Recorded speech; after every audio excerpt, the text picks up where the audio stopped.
A record number of students in New York City experienced homelessness last year. That's according to a new report outlining the situation here. So joining me now to talk a little bit more about this is Randi Levine. She is the policy director at Advocates for Children of New York. Thanks for talking to us. It's really sort of disturbing to hear this, and I'm curious about why we're seeing sort of a record spike last year. But can you explain just some of the key findings in the study? Sure. Well, thank you for having me.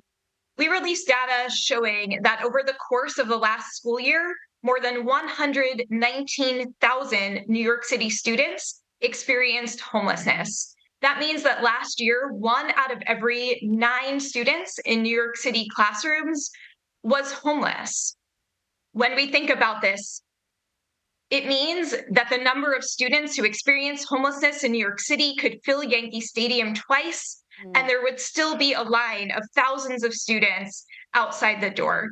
So, this is a situation that the city needs to address, and we need to ensure that we can give each of these children the high quality education they need to break the cycle of homelessness. So when you say homeless, what does that look like? Because I think a lot of people hear homeless and they'll think, people on the street, but homelessness sometimes is not as obvious as one might think.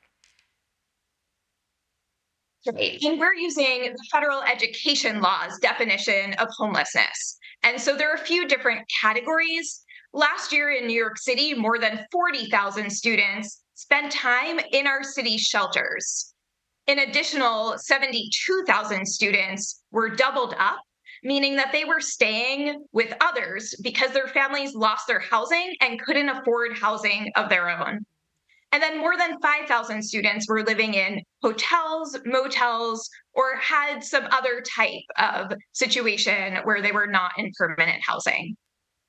So then, I mean, we're talking about a tremendous amount of instability for these kids. What sort of impact does that have on their education? Homelessness has a tremendous impact on students' education. We work with students who are homeless on the ground and see the obstacles that they encounter. Often, students are placed in shelters that are far away from their schools, meaning that their families have to make difficult decisions about whether students are going to transfer schools, sometimes in the middle of the school year, having to get used to new teachers, new classes, new classmates, or if they're going to have very long commutes to school. And either one of those options can impact students' education. And we know that students experience trauma often, and that is related to the reason why families are homeless. So we know that students need a lot of support in order to succeed in school. And we see this in educational outcomes, which are abysmal for students living in shelter. Yeah, when it comes to schools, we're sort of a long way from simply providing reading, writing, and arithmetic, right? Schools are now also, providing mental health support, making sure that kids get a balanced diet. I mean, it's a lot on a school system. Are the New York City schools, are they equipped to deal with the needs of students experiencing homelessness? And if not, what can be done to help? You're absolutely right that students who are homeless are coming to school with many needs that need to be addressed. And we also need to ensure that students who are homeless are getting to school in the first place. In the 2021-22 school year, which is the year for the most recent year for which we have data, 72% of students living in shelter were chronically absent, meaning they missed the equivalent of 1 out of every 10 days of school.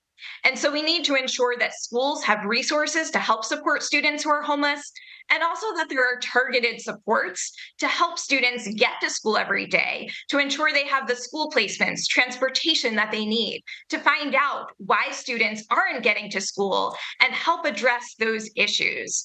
And we appreciate that over the past year, the city hired 100 coordinators to work on the ground in shelters specifically to address those educational needs. So that is a positive step.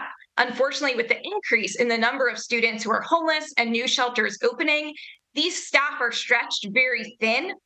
And also, they were funded with the city's federal COVID-19 relief funding, which is Mm. going to be expiring in less than a year. So we need to find a way to sustain this important support to help students who are homeless get to school and get the support they need to succeed there. Well, Randy, you're drawing attention to this really important problem, and I thank you, Randy Levine. Thank you for having me.